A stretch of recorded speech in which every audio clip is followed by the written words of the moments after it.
ओम नमो भगवते वासुदेवाय। ओम नमो भगवते वासुदेवाय। ओम नमो भगवते वासुदेवाय।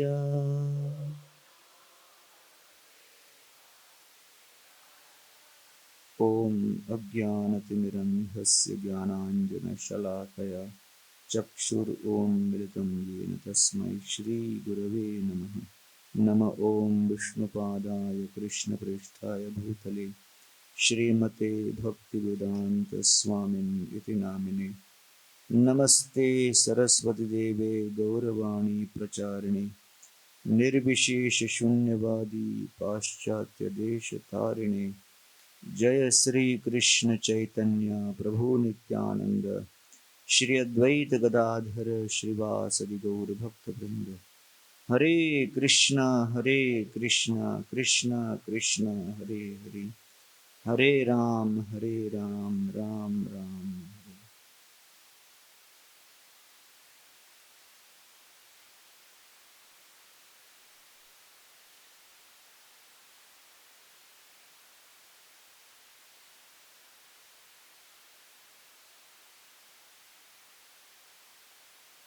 ग्रंथराज श्रीमद् भागवतम स्कंद 7 अध्याय 8। भगवान नरसिंह द्वारा असुर राज का वध। श्लोक क्रमांक 32। सटा अवधूता जलदाह परापतन गृहाः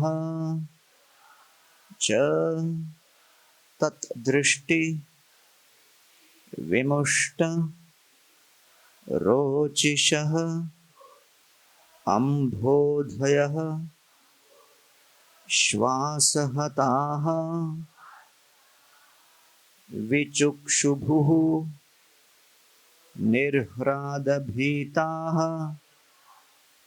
दिगिभाः विचुक्रुषुः।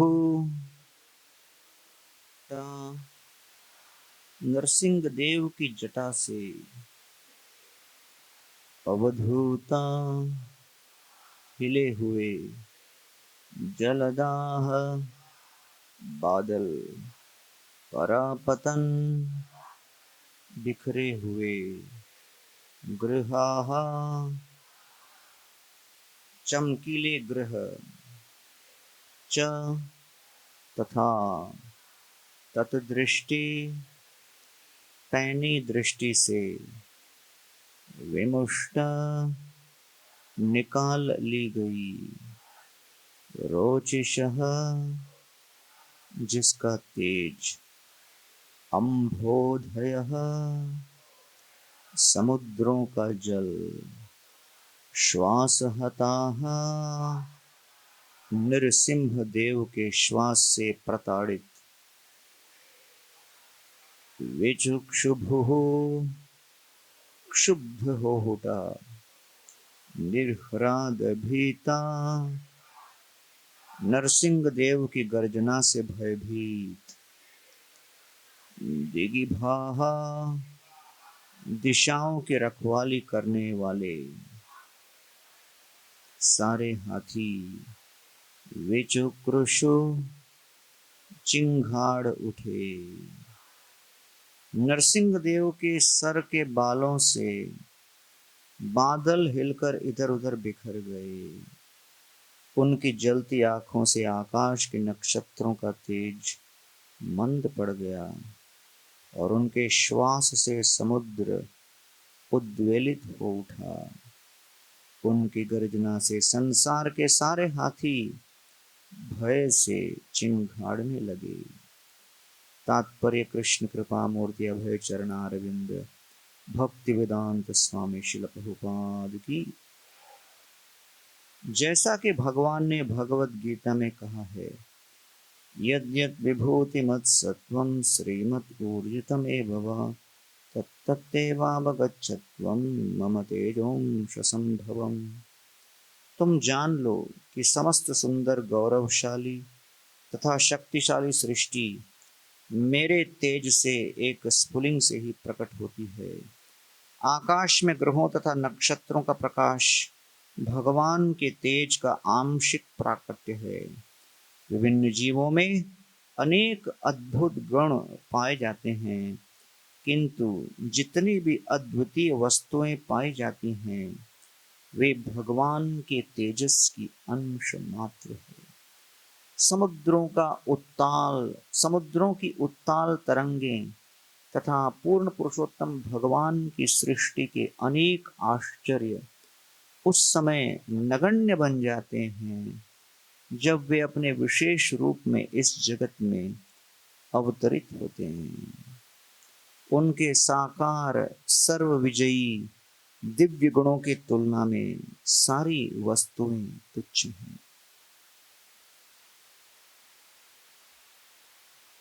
तो सप्तम स्कंद श्रीमद् भागवत में भगवान नरसिंह देव के प्राकट्य के पश्चात ये बड़ा ही सुंदर प्रसंग हम देख रहे हैं। वर्णन आ रहा है कैसे भगवान नरसिंह देव अपने शक्ति को प्रकट कर रहे हैं, प्रदर्शित कर रहे हैं। भगवान नरसिंह देव प्रकट हुए हिरण्यकशिपु को दमन करने, अपने भक्त प्रहलाद महाराज का संरक्षण करने। नोद्विग्न चित्तो व्यसनेषु निस्पृह श्रुतेषु दृष्टेषु गुणेषु अवस्तुदृक् दान्तेन्द्रिय प्राण शरीरधि सदा प्रशांत कामो रहितासुरा असुरा। प्रहलाद महाराज असुर कुल में जन्मे, लेकिन कोई भी आसुरी गुणों से युक्त नहीं थे। प्रशांत कामों, वो हर प्रकार के काम वासना से विहीन थे। न उद्विग्न चित्तो व्यसनेषु निस्पृह, किसी प्रकार के व्यसन से उनका चित्त उद्विग्न भयभीत नहीं होता था। न इस जगत के किसी वस्तु को वर्तमान जन्म में या भविष्य के जन्म में या अन्य किसी लोक में प्राप्त करने की अभिलाषा उनके मन में किंचित मात्र उठती थी। दांतेन्द्रिय प्राण शरीर धी सदा, क्योंकि उनकी इंद्रियां पूर्णतः नियंत्रित थीं। तो इतना आत्म संयम, इतनी आध्यात्मिक शक्ति, इतना तेज, इतना ओजस उनके अंदर कहाँ से प्राप्त हुआ? क्योंकि श्रीपाद नारद मुनि की कृपा उन पर हुई थी। श्रीपाद नारद मुनि का आशीर्वाद उनको प्राप्त था। जब गर्भस्थ अवस्था में वो अपने माँ के गर्भ में थे, तब श्रीपाद नारद मुनि के मुखारविंद से उन्होंने भागवत का श्रवण किया था। और जब महान संतों का कोई आशीर्वाद प्राप्त करता है तो उस आशीर्वाद के प्रभाव से उस भक्त के भीतर हर प्रकार की आध्यात्मिक इच्छाएं उपलब्ध हो जाती हैं। इसलिए प्रहलाद महाराज असुर कुल में जन्म लेने पर भी, क्योंकि नारद मुनि का उन्होंने आशीर्वाद प्राप्त किया था, इसलिए उनके अंदर किंचित मात्र भौतिक इच्छा नहीं थी। इसलिए भागवत में शुकदेव गोस्वामी वर्णन करते हैं कि तदहम ते अभिदास्यामि महापौरुषिको भवान यस्य श्रद्धरामाशु स्यान् मुकुंदे मति सती। हे परीक्षित, आपको मैं कथा इसलिए सुना रहा हूँ क्योंकि आपके अंदर भगवत कथाओं को सुनने की तीव्र अभिलाषा है, भगवान के चरणों के प्रति आपकी श्रद्धा है। तो इसलिए जब वैष्णवों का आशीर्वाद प्राप्त होता है तब जाकर हम भक्ति मार्ग में कोई कार्य करने के लिए शक्ति प्राप्त कर पाते हैं।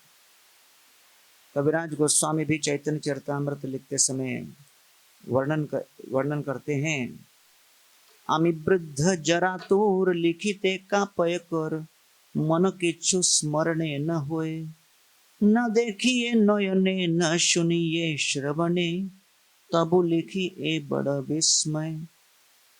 मैं 90 वर्ष की आयु का हो गया हूँ, बड़ा वृद्ध हो गया हूँ, हाथ मेरे कांप रहे हैं, नेत्रों से कोई अक्षर दृष्टिगोचर नहीं हो रहे, मेरा कंठ अवरुद्ध हो रहा है, कुछ स्मरण में नहीं आ रहा, लेकिन फिर भी मैं ये महाप्रभु की लीलाओं का निरूपण कर रहा हूँ। ये कितने विस्मयजनक बात है। और इसलिए वो कहते हैं कि वास्तव में ये चैतन्य चरितामृत उन्होंने कहाँ से सुना? उन्होंने वास्तव में स्वरूप दामोदर गोस्वामी के लेख से प्रेरणा प्राप्त की। चैतन्य लीला रत्नसार स्वरूपेर भंडार, ते हो ठुइला रघुनाथेर कंठे, ताहा किछु जे सुनिलु ताहा इहा विस्तारिलु, भक्त गण दिलु एई भेंटे। तो कविराज गोस्वामी कह रहे हैं कि महाप्रभु की ये लीलाएं ये रत्नों के भंडार की भांति हैं। स्वरूपेर भंडार, ये स्वरूप दामोदर गोस्वामी के भंडार में उपस्थित थे। उन्होंने इन रत्नों को रघुनाथ दास गोस्वामी को भेंट स्वरूप प्रदान किया। और दास गोस्वामी के मुखारविंद से मैं राधा कुंड के तट पर बैठकर दीर्घकालीन जब महाप्रभु की लीलाओं का श्रवण किया, तेहो ठुइला रघुनाथेर कंठे, ताहा किच्छु जे सुनिलु ताहा इहा विस्तारिलु। जो वहां से मैंने सुना है वही आपके समक्ष प्रस्तुत कर रहा हूँ। भक्तगण दिलु एई भेंटे, ये भक्तों के समक्ष एक भेंट स्वरूप में प्रस्तुत कर रहा हूँ। मैं अपने बुद्धि या विद्वत्ता को प्रकट करने का दंभ नहीं कर रहा हूँ, मेरे अंदर दूसरी अन्य कोई अभिलाषा नहीं, मैं केवल वैष्णवों के समक्ष भेंट स्वरूप इसे प्रस्तुत कर रहा हूँ। इसलिए जब महान संतों का आशीर्वाद प्राप्त होता है तब जाके भौतिक इच्छाएं पिघलती हैं, समाप्त होती हैं। और ये प्रहलाद महाराज का चरित्र इस बात का उदाहरण है कि वैष्णवों के आशीर्वाद का प्रताप इतना तीव्र होता है कि घनघोर आसुरी कुल में जन्म लिया हुआ बच्चा भी पूरी तरह दिव्य आध्यात्मिक शक्ति प्रदर्शित करने में सक्षम हो जाता है। यह है सत्संग का प्रभाव। अगर उस सत्संग के साथ हम उचित प्रकार से जुड़ पाए तो ये दिव्य तरंगों की इतनी शक्ति होती है कि हमारे चित्त वृत्ति को शुद्ध कर सकती है। और कई बार कुछ सिद्धांतों को स्पष्ट रूप से प्रस्तुत करने और उसका विज्ञापन और विस्तृत रूप से प्रकट करने के लिए कभी विरोधाभास प्रस्तुत किया जाता है। इसलिए प्रहलाद महाराज के पिता हिरण्यकशिपु, जो कि जय विजय के रूप में चतुष कुमारों के अभिश्राप के पात्र बने, तो जब भक्तों का श्राप प्राप्त होता है, भक्तों के विषाद से, श्राप से, कोप से हृदय के अंदर भौतिक इच्छाओं की ज्वालामुखी उत्पन्न हो जाती है। और इसलिए जब वो जय और विजय हिरण्यकशिपु हिरण्याक्ष के रूप में प्रकट हुए, उनके हृदय के अंदर इतना लोभ और इतना दंभ या अहंकार था कि भगवान उनके माध्यम से पूरे विश्व को एक उदाहरण दिखाना चाह रहे थे कि वैष्णवों की सेवा करते करते उनका आशीर्वाद प्राप्त करो, लेकिन कभी भी वैष्णवों के कोप का पात्र मत बनना। अगर वैष्णवों के क्रोध का पात्र बनोगे तो फिर देखो क्या अवस्था होगी। स इत्थम निर्जित ककुब एक राड विषयान प्रियान, यथोपजोषम भुंजानो नातृप्यत अजितेंद्रिय। तो इसलिए हिरण्यकशिपु के हृदय के अंदर भौतिक इच्छाओं की ज्वालामुखी का एक संक्षिप्त विवरण करते हुए श्लोक में वर्णन करते हैं कि हिरण्यकशिपु ने अपने भयंकर तपस्या के प्रभाव से पूरे ब्रह्मांड के सारे विषयों को प्राप्त कर लिया था। सारे विषय वस्तु उनके लिए उपलब्ध थे, सारे देवता उनके सामने झुकते थे, नियंत्रण में, भोग में कोई कमी नहीं थी।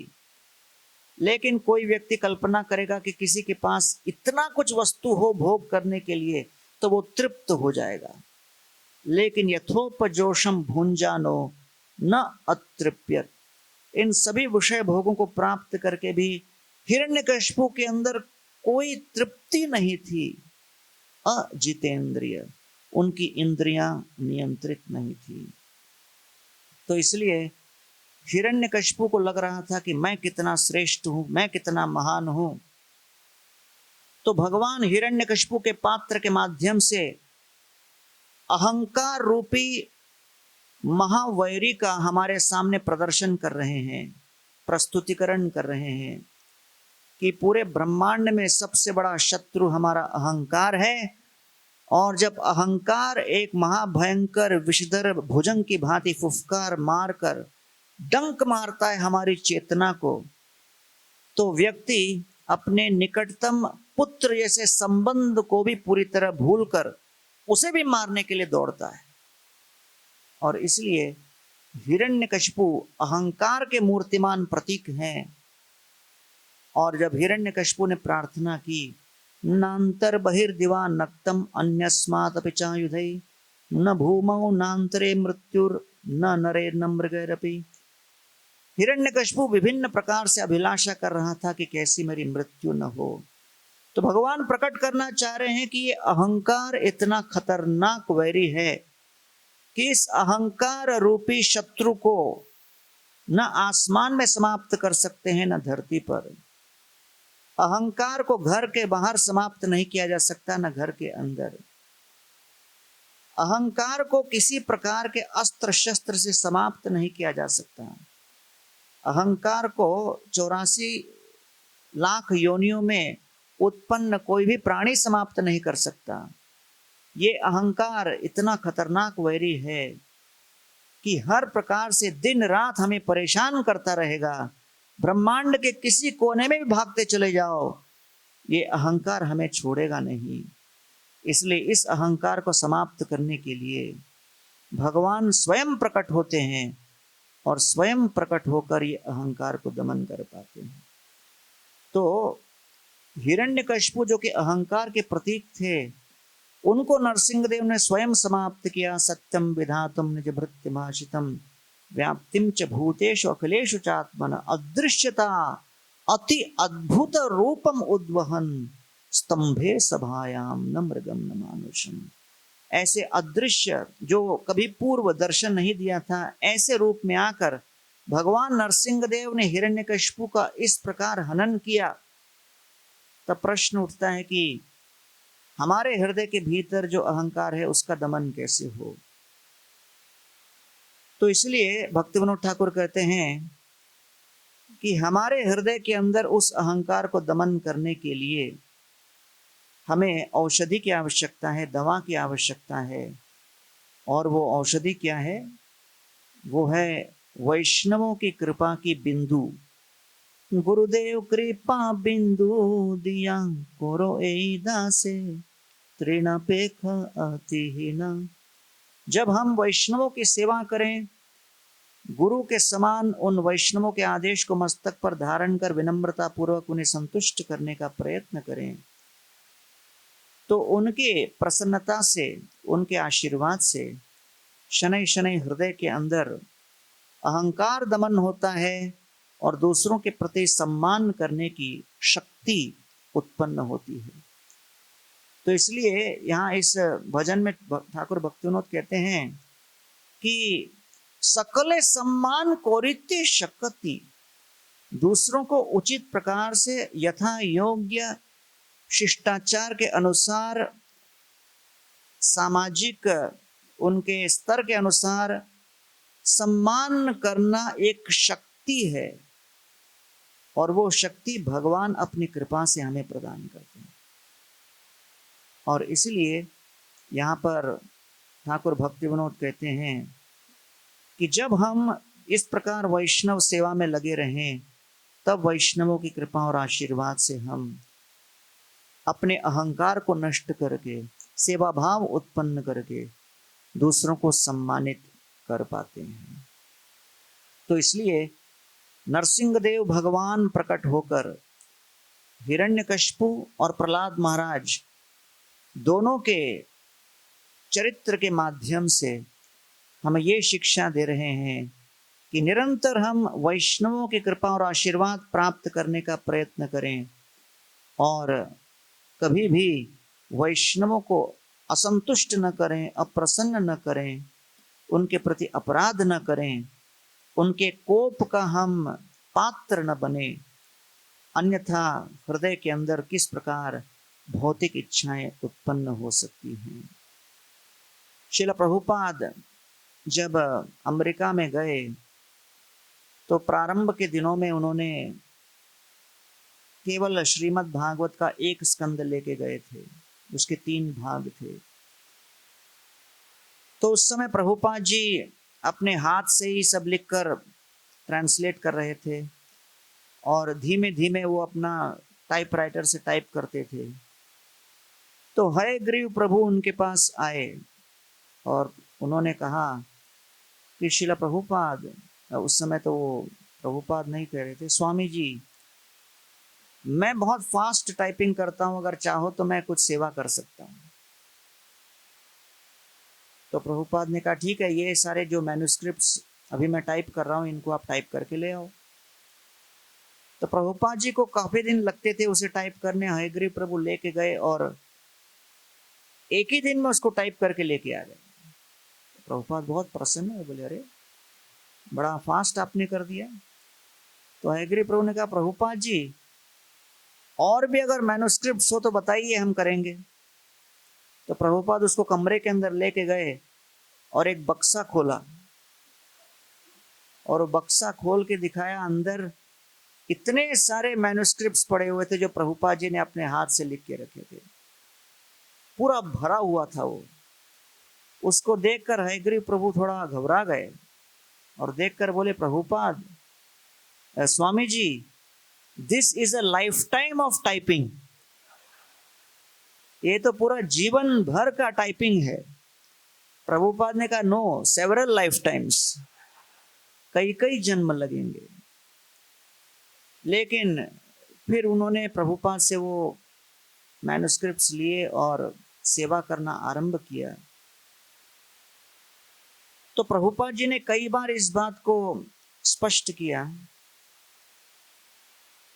कि भले जो उस समय युवा युवती जुड़ रहे थे प्रभुपाद जी के साथ, आध्यात्मिक रूप से उनके पास कोई अधिक अनुभव नहीं था,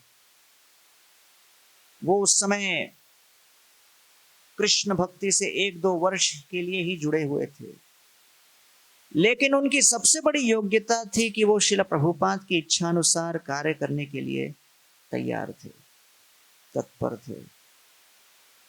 तो इसी कारणवश भक्ति का सारा ऐश्वर्य उनके सामने प्रकट होने लगा। ये भक्ति क्या है वो उसको समझने लगे। तो ये सबसे बड़ा गुण है कि हम लोग वैष्णव समूह में, समुदाय में आए हैं अपने इस अहंकार को समाप्त करके वास्तविक अहंकार, द ट्रू ईगो, जीवेर स्वरूपोय कृष्णेर नित्य दास, उस दासत्व का अनुभव करने के लिए। तो इसलिए पिता और पुत्र का कॉन्ट्रास्ट दिखाकर, नरसिंहदेव और अपना हिरण्यकशिपु और प्रहलाद महाराज का कॉन्ट्रास्ट दिखाकर भगवान कहना चाहते हैं कि भाई आपको अपना लाइफ चूज करना है, किस तरह का चयन आप करना चाहते हो अपने भविष्य के लिए, है कि नहीं। हमारे भक्ति वेदांत अस्पताल में बहुत समय पहले ऑपरेशन थिएटर में एक फोटो लगा था नरसिंहदेव का, जो हिरण्यकशिपु को चीर रहे हैं, वो फेमस फोटो। तो एक पेशेंट का सर्जरी हो रहा था, उसका एनेस्थीसिया होने के पहले उसकी दृष्टि उस फोटो पे गई। नया आदमी था, फोटो देख के घबरा गया। डॉक्टर को पूछा ये क्या है, ये कौन है, और बोले ये नरसिंहदेव है। तो बोले अच्छा नरसिंहदेव है, कर क्या रहे हैं। बोले इतिहास का पहला सर्जरी कर रहे हैं। तो पेशेंट और घबरा गया, उनको लगा मेरा भी कहीं ऐसा तो नहीं होने वाला। बोले लेकिन सर्जरी का परिणाम क्या हुआ?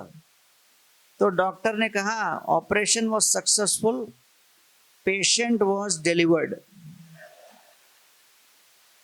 ऑपरेशन सफल हुआ, पेशेंट मुक्त हो गया। तो वास्तव में जो नरसिंहदेव ने हिरण्यकशिपु के साथ किया ये बड़ा ही ड्रामेटिक है, लेकिन हमारे जीवन में जो परिवर्तन आएगा वो ऐसा नहीं आएगा। हमारे जीवन में हमको परिवर्तन लाने के लिए शनै शनै सेवा भाव उत्पन्न करना है, तब जाकर हम भगवत भक्ति क्या है इसको हम समझ पाएंगे। तो इसलिए अगर इस प्रकार हम अपने भक्ति में प्रगति करना चाहते हैं तो हम भगवान से प्रार्थना करें। तो जब नरसिंहदेव हिरण्यकशिपु को समाप्त कर दिया, उसके बाद प्रहलाद महाराज ने अपनी प्रार्थनाएं आरंभ की। तो रूप गोस्वामी पाद भी और चक्रवर्ती पाद भी कई बार अपने लेखों में कहते हैं ये न सोचिए कि अनायास भक्ति प्रकट हो जाएगी। गजेंद्र जी भी अपने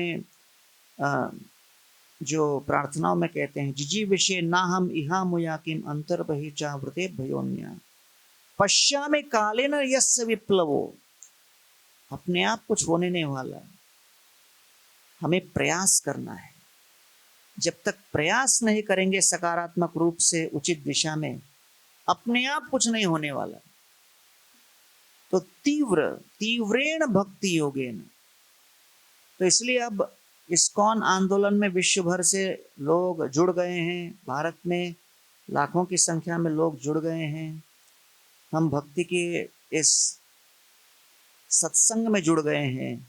अभी हमको अपनी भक्ति को तीव्र बनाने का प्रयास करना है। तो इसलिए हम भगवान से 4 प्रकार की प्रार्थनाएं कर सकते हैं। पहली प्रार्थना हम भगवान से करें कि हम निरंतर वैष्णव सत्संग में रहें। ये पहली प्रार्थना। पुनश्च भूयात् भगवते अनंत रतिः प्रसंगश्च तदाश्रयेषु महत्सुयाम्याम् उपयामि सृष्टिं मैत्र्यस्तु सर्वत्र नमो द्विजेभ्यः।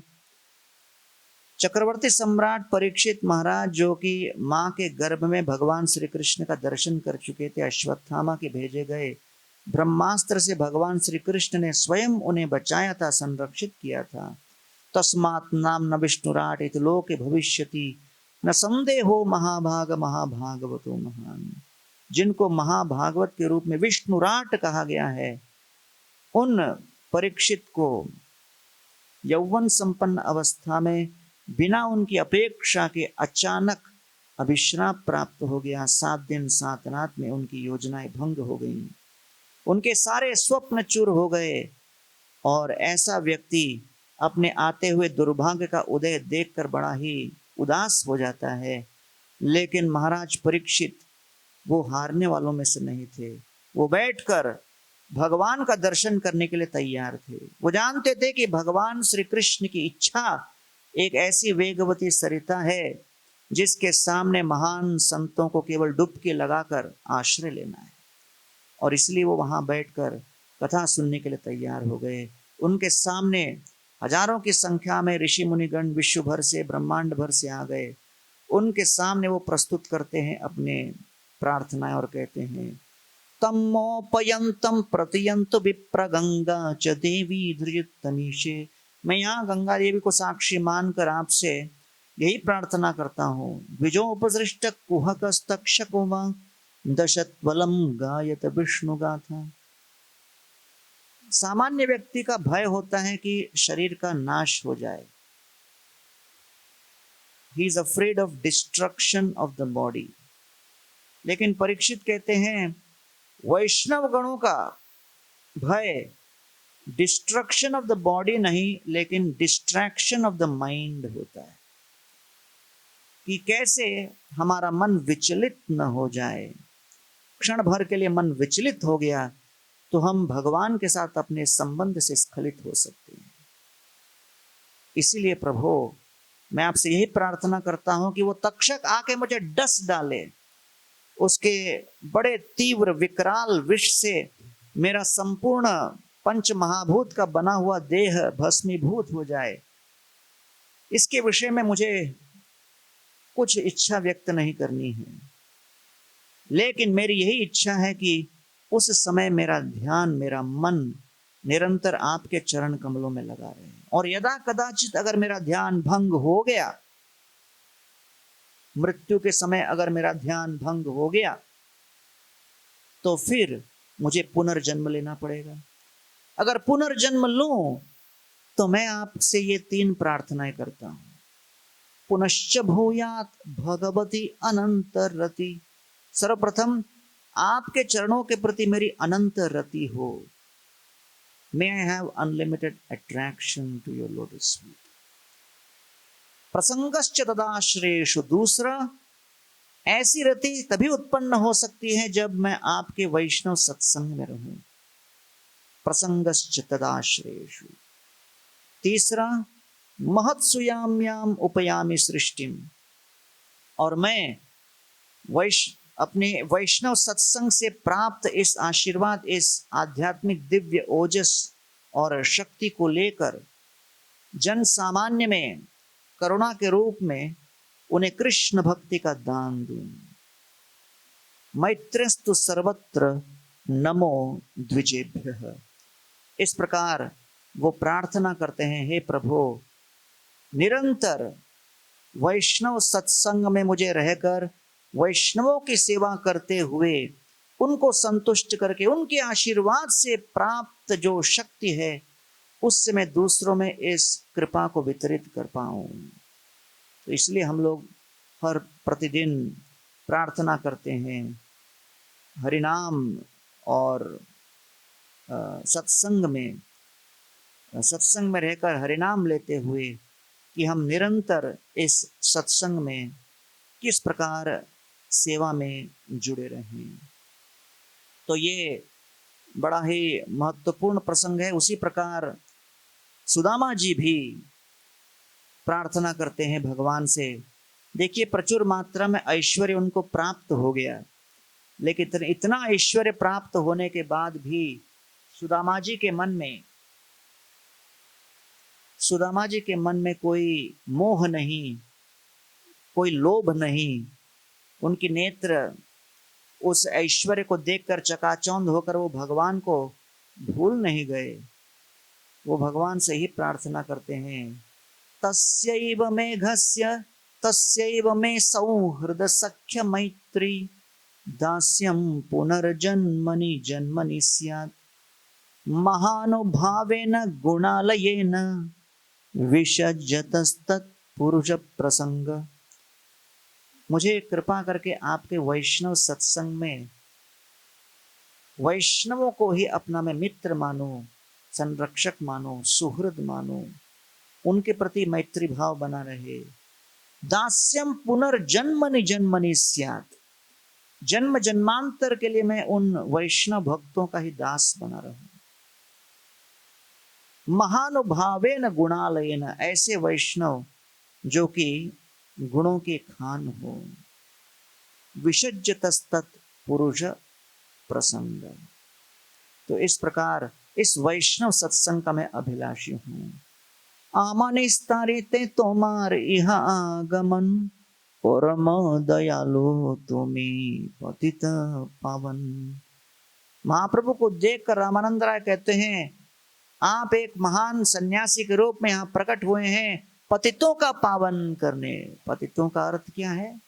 वेद निष्ठा मध्य अर्धेक वेद मुखे माने, वेद निषिद्ध पाप कोरे धर्म नहीं गुणे। जो व्यक्ति जानता हो सत्य क्या है, असत्य क्या है, उचित अनुचित क्या है, लेकिन फिर भी उसे पालन न कर पाए, वो है पतित। और इसलिए हे प्रभु, आप जैसे महात्माओं का लक्षण होता है कि वो सत्संग पूरे विश्व भर में वितरित करते हुए महंत स्वभाव तारिते पामोर, निज कार्य नहीं तब जाता र घर। आप जैसे महात्मागण अपने कृपा को विश्व भर में भ्रमण करते हुए वितरित करते हो, और इस प्रकार ये सत्संग हम सभी के जीवन में परिवर्तन लाने की क्षमता और शक्ति रखता है। इसलिए इस सत्संग में रहकर हमें प्रार्थना करें कि निरंतर हम इस सत्संग में बने रहें। श्याम सुंदर प्रभु अपने किताब में लिखते हैं, लगभग 1968 में वो प्रभुपाद के पास आए, 68 या 69 में, और उन्होंने कहा कि प्रभुपाद जी, हमने पहले कुछ पाप किए थे जिसके कारण पुलिस हमें जेल में डालने वाली है।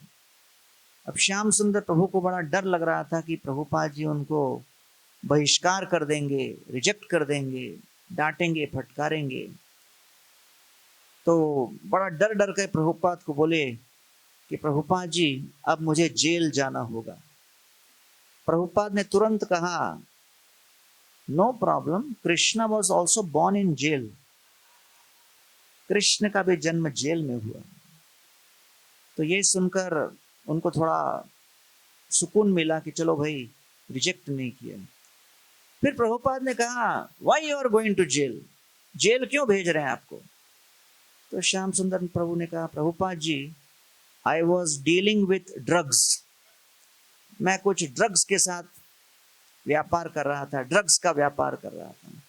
प्रभुपाद ने कहा, मी टू, मैं भी प्रयाग फार्मेसी चला रहा था।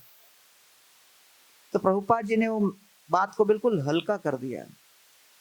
फिर श्याम सुंदर प्रभु ने कहा, मैं क्या करूं अभी? प्रभुपाद ने कहा, आप जाओ, अपना जप करते रहो, कीर्तन करते रहो, कुछ ही समय में आपको जेल से रिलीज कर देंगे।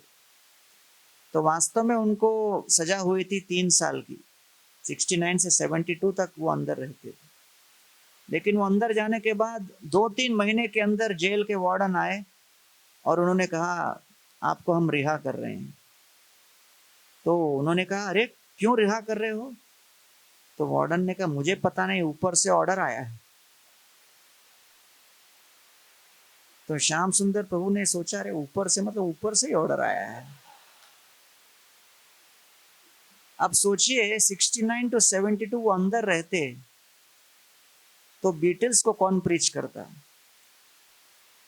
और जॉर्ज हैरिसन को कौन फेवरेबल बनाता, और मुंबई के क्रॉस मैदान फेस्टिवल कैसे होता। तो 1971 में प्रभुपाद जी ने उनको क्रॉस मैदान फेस्टिवल आयोजित करने का उत्तरदायित्व दिया। तो वो अपने कलबदेवी मार्केट में जा रहे थे ऑर्गेनाइज करने के लिए।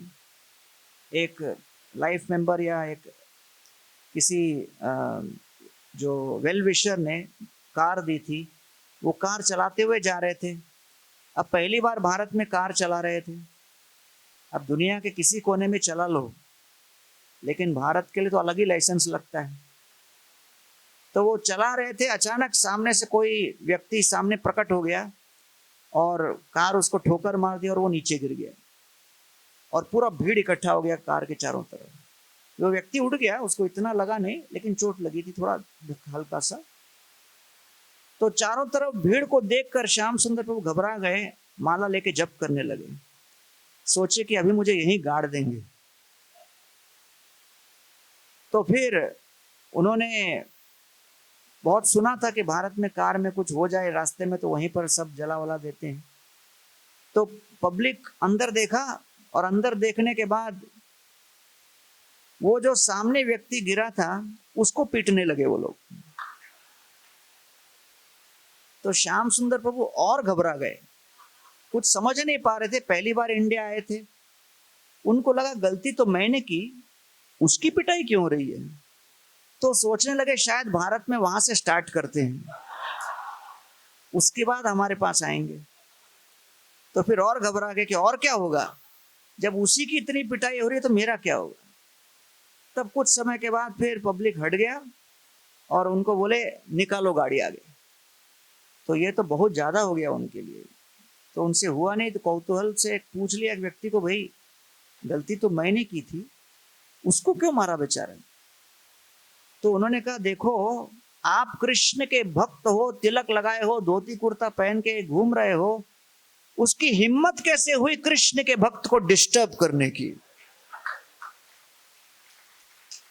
तो वो इस बात को सुनकर इतना चकित हो गए कि केवल वैष्णव का वस्त्र धारण करने मात्र से इतना लोग सम्मानित कर रहे हैं और इतनी अपेक्षा रख रहे हैं कि ये भगवान के शब्दों के अनुसार अपना जीवन जी रहा होगा, तो कितने बड़े सम्मान का वो पात्र बने।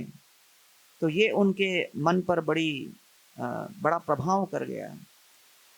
तो इसलिए जब हम सत्संग में आते हैं तो सत्संग अर्थात सारे वैष्णव जो कि भगवान की इच्छा के अनुसार अपना जीवन व्यापन कर रहे हैं, तो हम निरंतर ऐसे सत्संग के लिए प्रार्थना करें। पहला।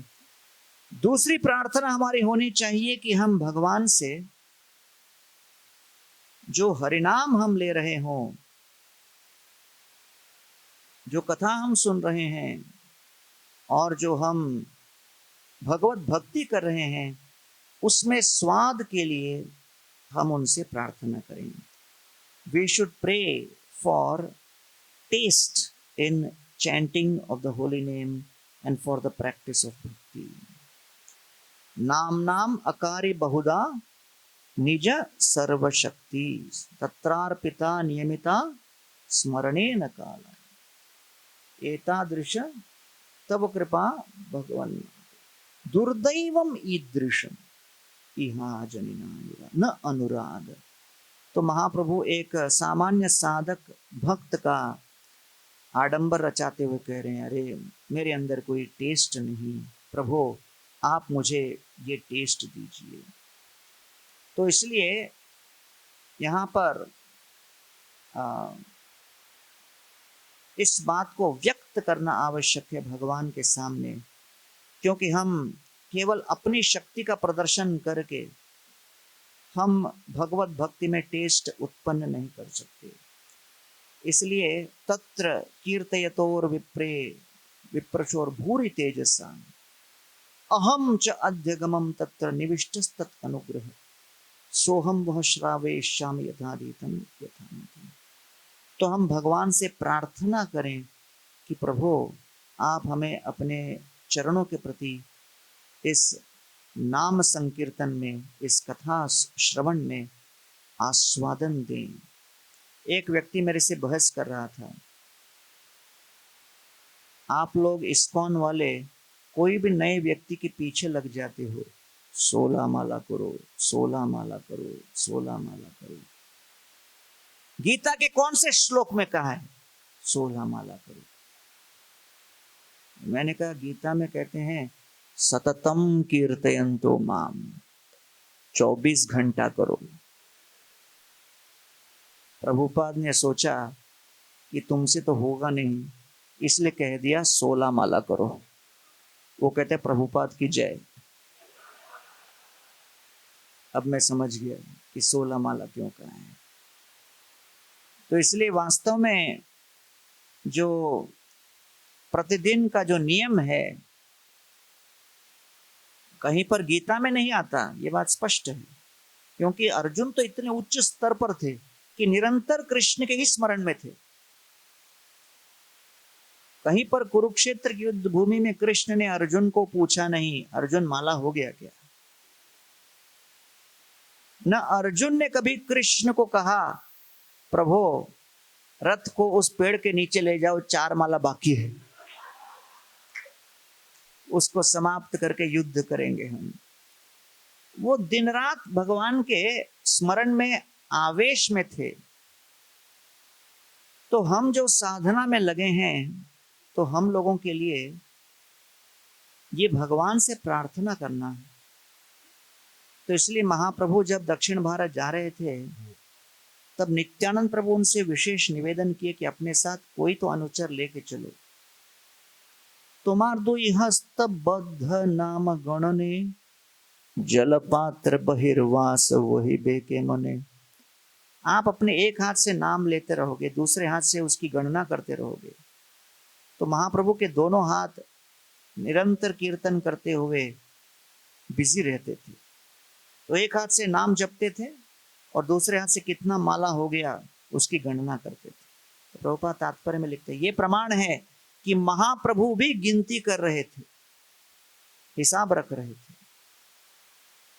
तो इसलिए ये बड़ा आवश्यक है कि हम नाम लेते हुए प्रतिदिन भगवान से ये प्रार्थना करें कि इस नाम लेने की प्रक्रिया में हमारी रुचि और अधिक उत्पन्न हो।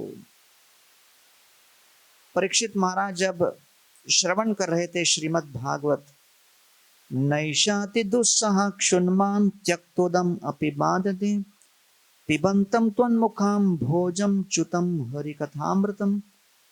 तो दशम स्कंद के पहले वो कहते हैं कि आप कथा सुनाते रहिए, मैं सुनता रहूंगा, क्योंकि आपके मुखारविंद से जो श्रीमद् भागवत का पीयूष रस प्रसारित हो रहा है वो मुझे इतना संतुष्ट और तृप्त कर रहा है कि मैं किसी भी अवस्था में क्षुधा पीड़ित अपने आप को अनुभव नहीं कर रहा हूँ। तो इसलिए हरिदास ठाकुर भी जब उस वैश्य के सामने आए और वैश्य ने कहा कि मैं आपसे भोग करना चाहती हूँ, हरिदास कहे तोमा कोरिमु अंगीकार संख्या नाम समाप्ति जाबत ना होए आमार। हरिदास ठाकुर ने कहा कि भाई आपकी इच्छा है कि आप मेरा संग करो, मैं अवश्य आपकी इच्छा पूरी करूंगा, लेकिन जब माला हो जाए उसके बाद, है कि नहीं, उसके बाद हम करेंगे। और तब तक तुम क्या करो, तावत तुम्हें बशिशु न नाम संकीर्तन नाम समाप्ति होले कोरी जे तुम्हार मन। जब नाम समाप्त हो जाएगा तब फिर अपन चर्चा करेंगे आपकी क्या इच्छा है। तो हरिदास ठाकुर ने क्या किया, जो वो वैश्य आई थी कुछ इच्छाओं को लेकर, उनकी आशा को बनाए रखा। ये ने कहा कि नालायक भाग यहां से, या फिर वो स्वयं नहीं भाग गए, जो कि हम लोग को करना चाहिए ऐसा। हम लोग हरिदास ठाकुर का इमिटेशन नहीं कर सकते, लेकिन हरिदास ठाकुर ने कहा कि आप यहां बैठो, प्रतीक्षा करो, और ये भी नहीं कहा कि आप माला करो। हरिदास ठाकुर ने कहा आप बैठकर सुनो। अर्थात ठाकुर हरिदास की साधना और उनका नाम जप इतनी शक्तिशाली थी कि केवल उसके संपर्क में आकर उस वैश्य के हृदय में परिवर्तन आ गया। तो इसलिए वो ठाकुर हरिदास के पास कुछ समय के बाद, 2-3 दिन के बाद उसका हृदय में परिवर्तन आ गया, और वो कहती है, बेश्या कहे कृपा कोरी करह उपदेश कि मोर कर्तव्य जाते जाय भव क्लेश। आपको मैं गुरु स्वीकार करती हूँ, बताइए मुझे क्या कर्तव्य करना चाहिए। अर्थात ठाकुर हरिदास ने अपने संग के और नाम के प्रभाव से वैश्या के अंदर इतना परिवर्तन ला गया, इतना परिवर्तन ला दिया कि वो उनकी शिष्या बन गई। उनको कहते हैं, निरंतर नाम लाओ कर तुलसी सेवन और चिरात पाबे तबे कृष्ण चरण। आप निरंतर नाम लो और तुलसी महारानी की सेवा करो। इस प्रकार करोगे अवश्य आप भगवान के चरणों को प्राप्त कर लोगे। तब वैश्य का सबसे बड़ा सौभाग्य क्या था और उनका सबसे बड़ा गुण क्या था? तबे से वैश्य गुरुर आज्ञा लोइला गृह वित्त जे बाछिला ब्राह्मण रे दिला। सबसे बड़ा उनका सद्गुण था कि वो आज्ञाकारिणी थी। वो ठाकुर हरिदास की आज्ञा को पालन करने के लिए तैयार हो गई। तुलसी सेवन कोरे चरवन उपवास इंद्रिय दमन होइला प्रेमेरा प्रकाश। तो वो तुलसी की सेवा करने लगी, भोजन को कम कर दी, इंद्रियों को उन्होंने दमन कर दिया और उनके हृदय में प्रेम प्रकाशित हो गया। प्रसिद्ध वैष्णवी होइला परम मोहंती, बड़ बड़ वैष्णव तारे दर्शने ते जानती। बड़ी प्रसिद्ध वैष्णवी हो गई, बड़े बड़े वैष्णव उनका दर्शन करने आने लगे। इस प्रकार ठाकुर हरिदास ने उनके हृदय में परिवर्तन लाया, क्योंकि ठाकुर हरिदास का अपना नाम जप इतना सशक्त था, इतना उनके अंदर टेस्ट था। श्रीला प्रभुपाद रात्रि के समय बैठकर 5 से 6 घंटा भागवत का अनुवाद करते थे। दिन के उनके कई लीलाएं प्रकाशित हैं, लेकिन रात्रि के 6 से 7 घंटा जो उन्होंने किया, वो पूरे इस्कॉन का वैश्विक प्रचार का आधार स्तंभ बन गया, क्योंकि उन्होंने रात्रि भर जो ट्रांसलेशन किया वो बुक्स के रूप में प्रकाशित हुआ, वो बुक्स का वितरण हुआ, तो उससे जो धनराशि आई उससे विश्व के अलग अलग इस्कॉन में सेंटर्स आरंभ होना स्टार्ट हुआ। तो ये प्रभुपाद जी रात्रि भर अनुवाद सारे श्लोकों का और तात्पर्य देते हुए कर रहे थे। तो ये है टेस्ट श्रीला प्रभुपाद जी का। तीसरा, प्रार्थना करनी चाहिए। सबसे पहले हम संग का, दूसरा स्वाद का, एसोसिएशन एंड टेस्ट। तीसरी प्रार्थना करनी चाहिए सेवा, कि भगवान हमें अपनी सेवा में बनाए रखें। अहम हरे तब पादैक मूलम, दासात्म दास भवितास्म भूय।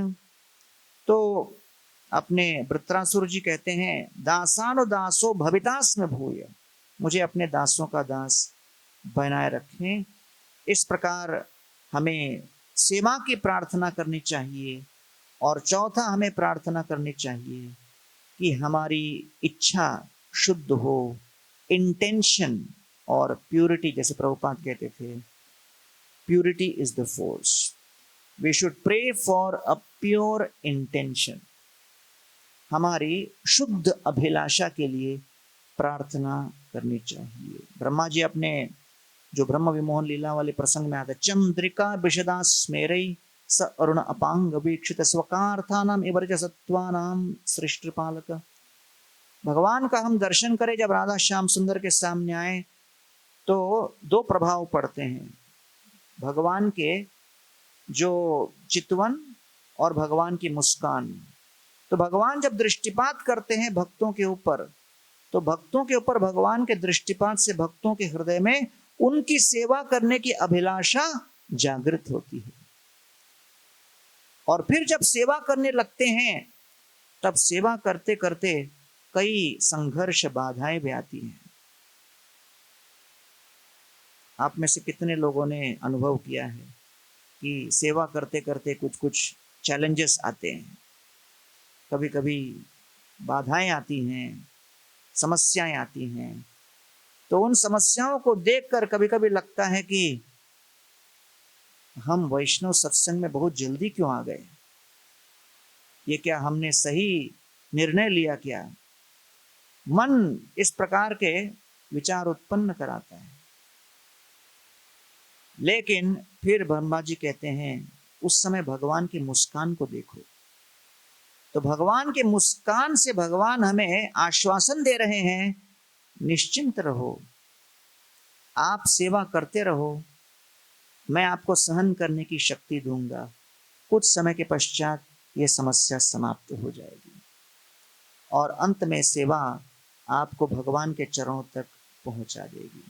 चौपाटी मंदिर में हम लोग का बड़ा बड़ा फेस्टिवल जब होता था तो हजारों की संख्या में लोग प्रसादम के लिए खड़े होते थे। प्रसाद की जब लंबी लाइन लगती है, जैसे अभी लगेगी, लंबे लाइन में खड़े हुए व्यक्ति को चिंता होती है कि भाई अपने को मिलेगा क्या, कहीं पहुंचने के पहले समाप्त न हो जाए। जेन्युइन भय है, क्या कर सकते हैं, है कि नहीं? अब उससे ज्यादा चिंता होती थी जो सर्विंग कर रहा है उसको, क्योंकि कब वो भीड़ खत्म होगी वो देखता रहता था कि यार लाइन कम ही नहीं हो रही। तो फिर कुछ समय के बाद वो सर्वर जो है कम मात्रा में प्रसाद देना आरंभ कर देता है। तो लोग कंप्लेंट करते हैं कि यार सर्वर को समझाओ, सब्जी चटनी की तरह दे रहा है। तो फिर उसके भय को दूर करने के लिए हम क्या करते थे, उसके लिए अलग प्लेट बना के वहीं पे नीचे रख देते। तो सर्विंग करते करते कभी भी शंका हो जाए वो देख लेता था कि सेवा करता रहूंगा तो भविष्य उज्जवल है। कोई इतने भयभीत होने वाली बात नहीं। उसके बाद क्या परिणाम होता था कि बिल्कुल मुक्त हस्त दान देता था। इतना प्रचुर मात्रा में देता था कि जो ले रहा है उसको भी लगता था, कहता था अरे प्रभु अपने लिए भी थोड़ा बचा के रखो। और सर्वर कहता था अरे वैष्णव सेवा ही सार है। और कहां से इतना आत्मविश्वास आ गया? क्योंकि वो जानता है कि सेवा करें तो भविष्य में पूरे जीवन भर चाहे कितने उतार चढ़ाव, कितनी चुनौतियां, कितना माथापच्ची, कितने ही इष्टा गोष्ठी मुष्टि गोष्ठी हो जाए, लेकिन जो कुछ भी हो जाए, लेकिन अंततो गत्वा भगवान अंतिम क्षण।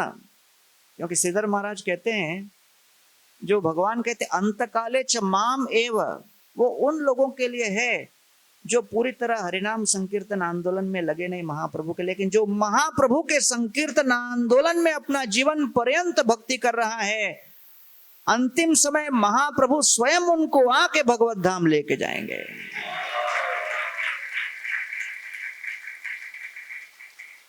तो इसलिए ये नरसिंहदेव का हिरण्यकशिपु का वध और प्रहलाद महाराज का संरक्षण बड़ा ही महत्वपूर्ण प्रसंग है। ये भागवत के 10 विषयों में जो विषय है ऊती, उसको वो प्रतिनिधित्व करता है। ऊती अर्थात शुभ अशुभ इच्छा। प्रहलाद महाराज शुभ इच्छा के प्रतीक, हिरण्यकशिपु अशुभ इच्छा के प्रतीक। हिरण्यकशिपु अहंकार के प्रतीक, प्रहलाद महाराज सेवा भाव के प्रतीक, भक्ति के प्रतीक। और वैष्णवों के कोप से हिरण्यकशिपु के अंदर भौतिक इच्छा उत्पन्न हो गई, नारद मुनि के आशीर्वाद से प्रहलाद महाराज के अंदर दिव्य इच्छा उत्पन्न हो गई। और ऐसे वैष्णव समाज में हम निरंतर भगवान से यही प्रार्थना करें कि वो हमें अपने जीवन में सत्संग बनाए रखें। दूसरा, सत्संग में भगवत भक्ति में स्वाद बनाए रखें, टेस्ट दें कीर्तन कथा नाम जप में। तीसरा, निरंतर हमें भक्त गणों के संग में सेवा प्रदान करते रहें। और चौथा, हमारी अभिलाषाओं को शुद्ध रखें। Let us always have association, taste in the holy name, service to the devotees, and may our intentions be pure. इस प्रकार की प्रार्थना जब हम निरंतर करते रहें, तब भगवान हमें संरक्षण प्रदान करते रहेंगे और हमारी इच्छा पूरी करेंगे। बहुत बहुत धन्यवाद।